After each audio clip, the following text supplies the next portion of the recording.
remember the exact sound his laughter made that night. It wasn't just cruel. It was hollow, like the last echo of a door slamming shut on everything I once believed in. The court hearing had ended hours earlier. The papers were signed, the assets divided, the future carved up like a corpse on a table. My ex-husband, Daniel, walked out of the courthouse surrounded by his lawyer, his new girlfriend, and a smug grin that said he'd won. But what he didn't know, what none of them knew, was that I was already at my breaking point long before the judge's gavel hit the wood. I'd lost the house, the business we built together, the savings I'd thought were ours. Even the car that was in my name had been quietly transferred out months ago. My lawyer called it strategic repositioning of marital assets. I called it betrayal, wearing a tailored suit. I trusted Daniel with everything. My love, my loyalty, and foolishly our finances. He used to say, "You handle the clients, I'll handle the books." And I did.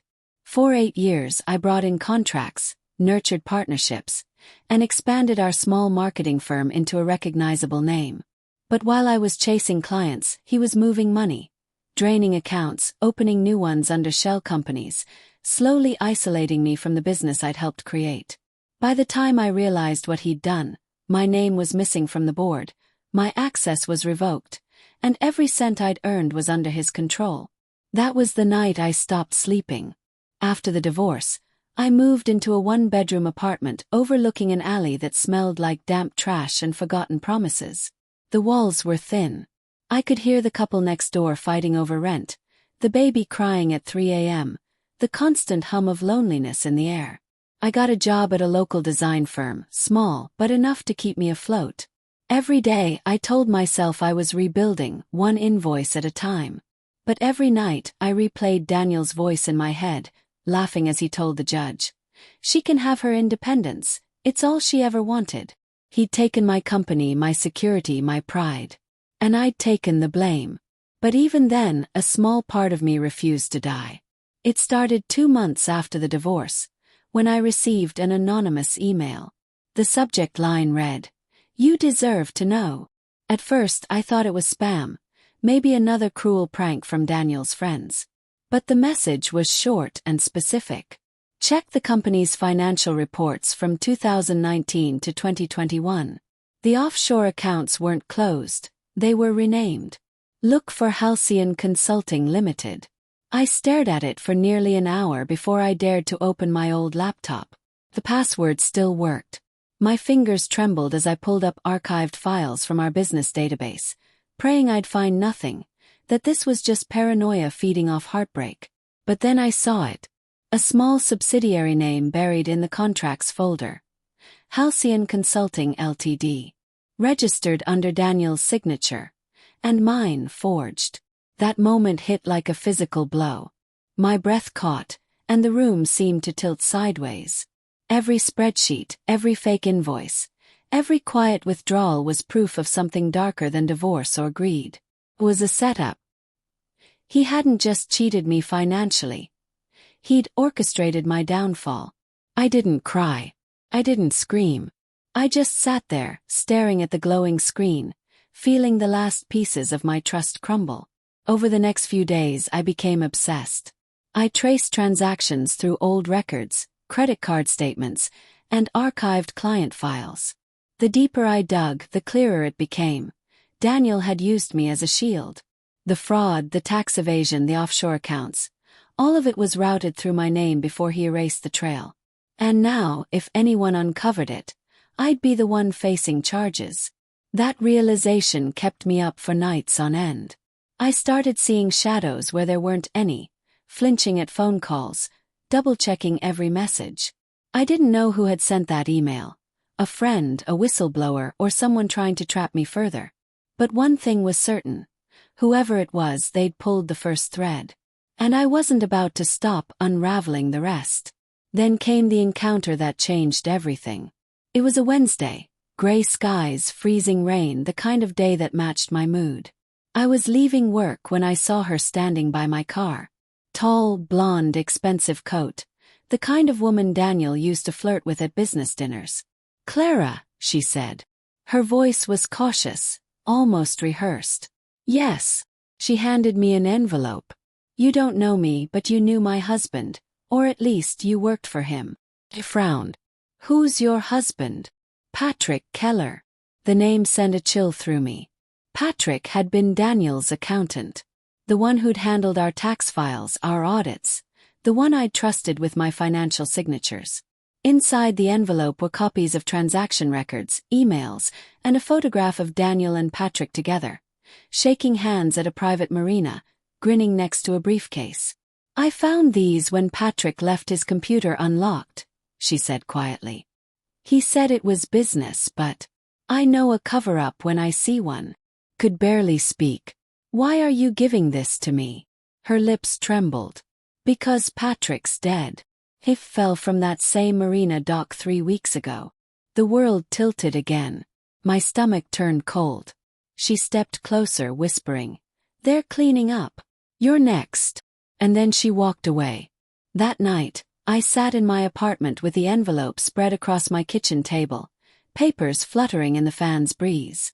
There were records of shell transfers, private emails between Daniel and Patrick, and one final line in Daniel's own handwriting at the bottom of a contract. She'll never see it coming. My hand shook so hard the paper nearly tore.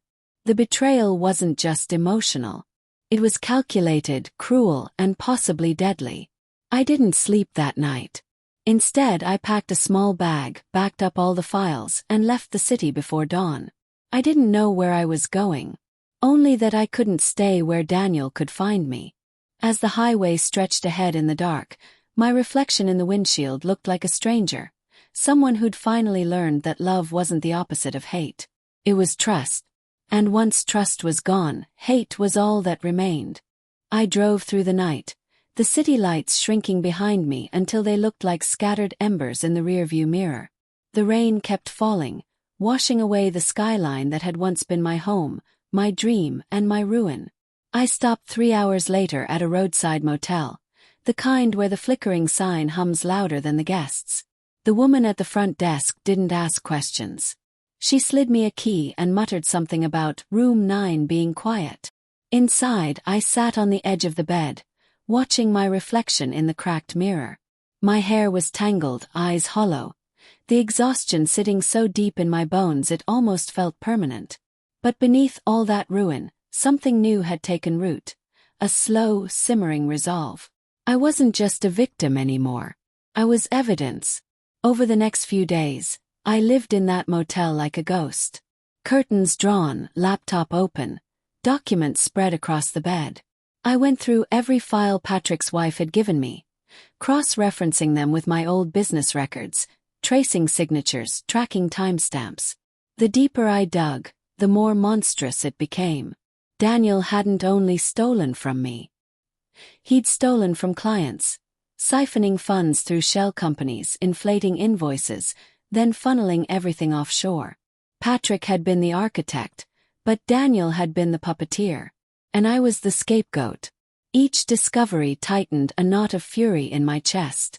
I could almost hear his voice in my head, that calm, manipulative tone he used when I used to question him. Clara, you overthink everything. You're too emotional to handle finances. Back then I believed him. Now that same voice made my blood boil. By the 4th night I was running on caffeine and adrenaline.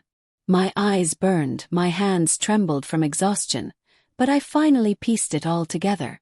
There was one final company that tied everything together, Ravelin Holdings, registered under a post office box in the Cayman Islands.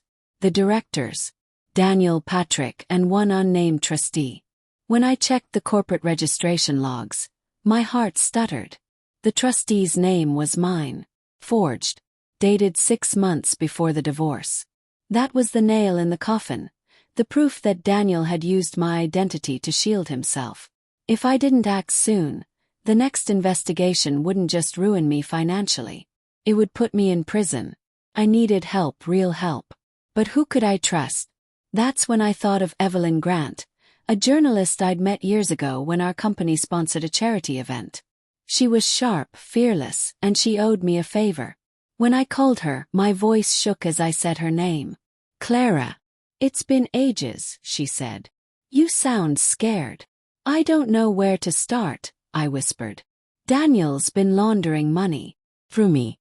And someone who knew, someone who helped him, is dead. There was silence. Then, in a lower tone, send me everything you have. I hesitated. If I do, you'll be in danger too. She laughed softly. You forget what I do for a living. Within hours, I encrypted the files and sent them to her. She promised to cross-check them with corporate registries and financial leaks. For the first time in months, I felt a sliver of hope. But hope, I've learned, always comes with a price. The following night, my motel room door rattled. A single knock. Then another. Clara, open up, a man's voice said. To come. My stomach turned to ice. I didn't move. Clara, we just want to talk. The peephole revealed a man in a dark coat. Unfamiliar, clean-shaven, professional. Too professional. He wasn't from the motel. I grabbed my laptop, shoved it into my bag, and slipped through the bathroom window. The rain had started again, thick and cold. My bare feet splashed in the puddles as I ran through the alley behind the building, the sound of the door being forced open echoing behind me. They'd found me. I didn't stop until I reached a 24-hour diner near the highway.